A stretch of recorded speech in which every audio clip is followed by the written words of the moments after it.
was one item that was brought up that I wanted to address before we move on. And one of the speakers brought it up, but just for the record, I just want to make sure there's clarity. On the environmental side, one of the planners had expressed that there was 8 areas of concern when we went through the EIR, and that was a comment that was made on the record. And we just heard from the public comments and other concerns, so I want to make sure it's clear that we're mitigating those concerns, or how we're mitigating them. If you could just address it briefly.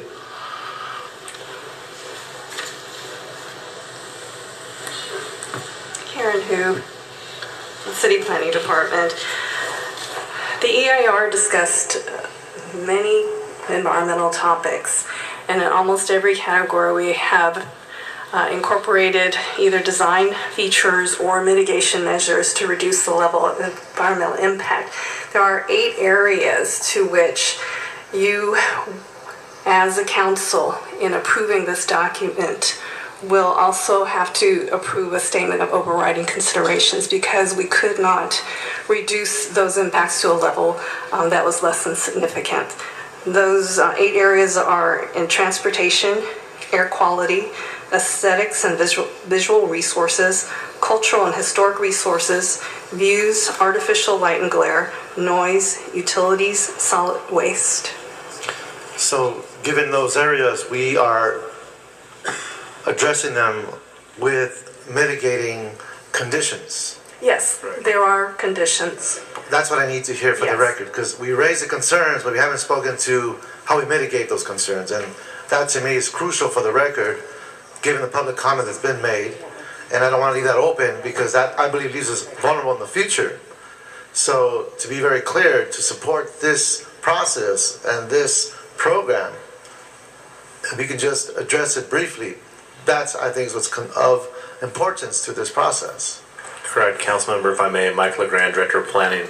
Before you use a legally very defensible document called an environmental impact report, anytime you have a project like this of this scale, many times there's certain items that can't be mitigated under CEQA to a level of insignificance. That's why we have these statements of overriding considerations saying the benefits of this project outweigh some of the issues that we're not able to provide under CEQA. Said that, the department and the applicant and the city has still done their best to mitigate those impacts to tolerable levels as much as we can, using the best sophisticated methods we have available to us. But in terms of the legal CEQA document, we have to make sure that we are transparent, we disclose that information to the public, to the decision makers being yourself, so that you know, here are some areas that even with the best technology and CEQA, and some of these are existing conditions that this adds to, we weren't able to mitigate them under CEQA to less than significant. Having said that, though, there is a package of mitigation that go along that do our best to reduce these to acceptable levels, and we're confident in that document that we have before you. It's a very conservative environmental document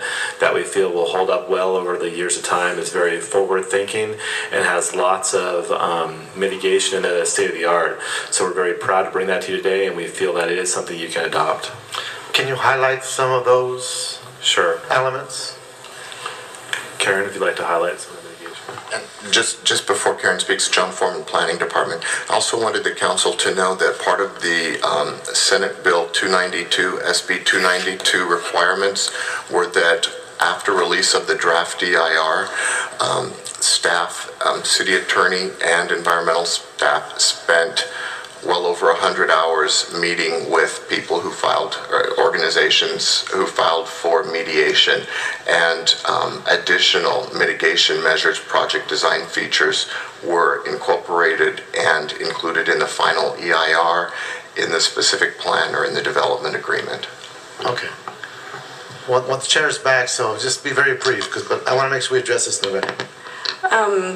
In your packet, you will find about over 100 pages of mitigation measures that totally outline everything that is involved. I think the most of interest is traffic, for instance. There will be funds set aside for improvements, so lots of street improvements, extra lanes. There's going to be a traffic demand management program that would be set up with coordination between Caltrans, LADOT, police, and fire, as well as a facility on site to house all these people that will then be able to direct traffic, know where all the problems areas are, as well as to, in advance, decide what measures need to be taken. There are all sorts of air quality measures that they use clean technology in their equipment and building the project. There are traffic, construction traffic measures as well. So I have a constituent in the Pico Union side that has an issue or a problem. This is the center they would call? Yes, it will be set up for that as well. Great, thank you. Great.